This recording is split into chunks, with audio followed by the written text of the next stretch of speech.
Oh, this is the Reverse Security Christmas Challenge of 2021, and this is the video for Challenge 15. Well, one of the videos out of two videos, because there's at least two possible solutions. They're sort of different flavors. This is still going to be a GVT manipulation challenge. And I'm pretty sure I'm not the only one who found this alternative way. Actually, the way I initially solved it was with the alternate method. And in this video, I'm going to show you the method that I believe was the more intended one. But either of them works, and I saw it on Discord. Someone else also discovered it, and according to the reverse security folks, they're all valid ways of solving this challenge. So let's see the first method. Right, so in this method, we're going to look up the challenge, and the title is JVT2. X says I might not have figured out everything, but I think everything should be figured out now. I have, however, implemented a new header found in RFC 7515. Well, we can check this one if we want to look it up. Just need to get rid of these. So this is for JSON web signatures, and we can review the whole RFC here if you want to, but I think an easier way to see what's going on is to pick the new link. Not sure if I listed it correctly, and I already have burp configured and running here. I'm just going to go to that server and see what's going on here. Same application, at least seemingly.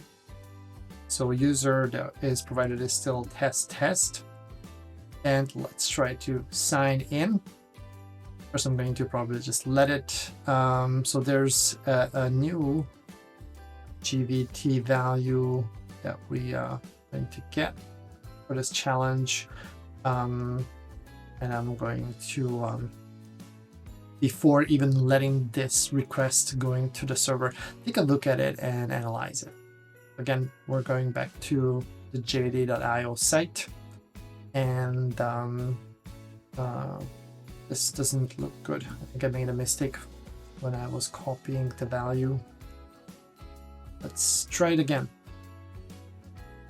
Copy, paste. Now that looks better. Not gonna bother with the verification part.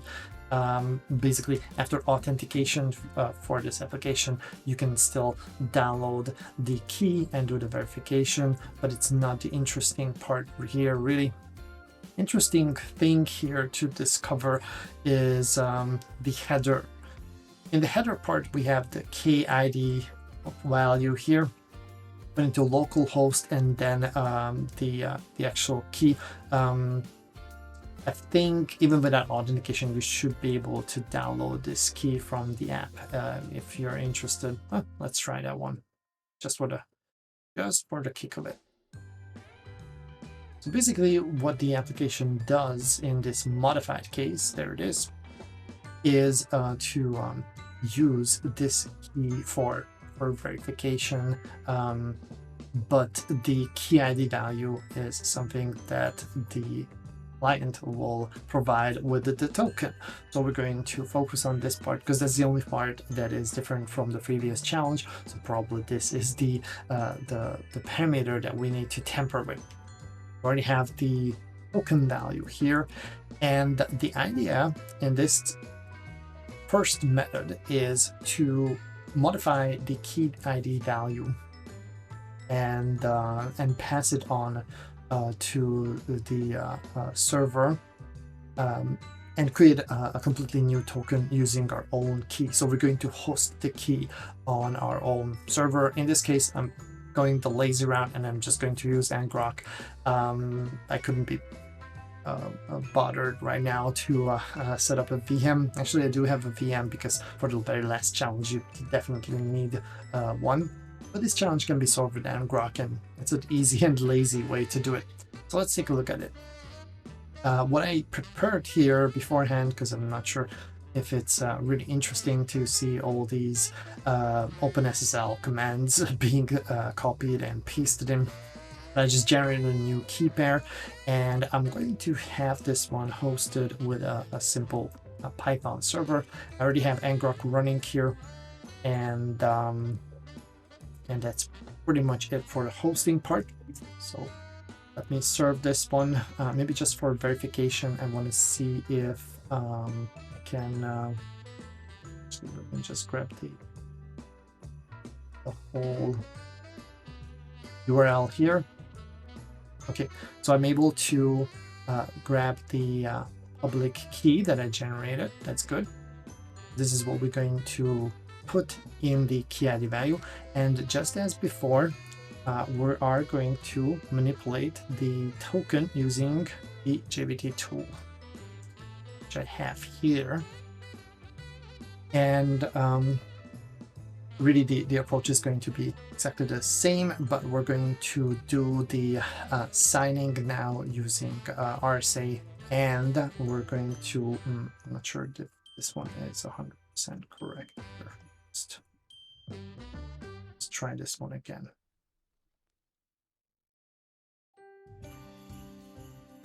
Paste it in. That looks better.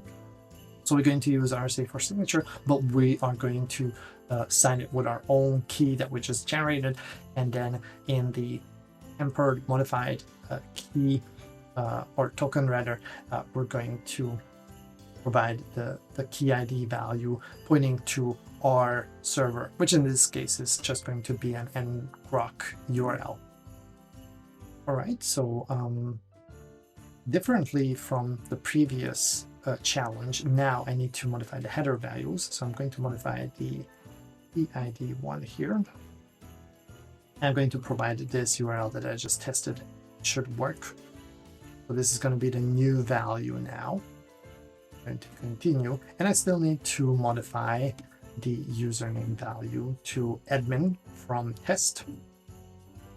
And we're going to continue, and there it is. As you can see now, it's a pretty long value here, and not that that short one that we saw earlier with the HMAC case. So I'm still have this response coming back from the server, and I'm just going to instead provide my own value. This looks a little bit weird. Sure, this is 100% correct. So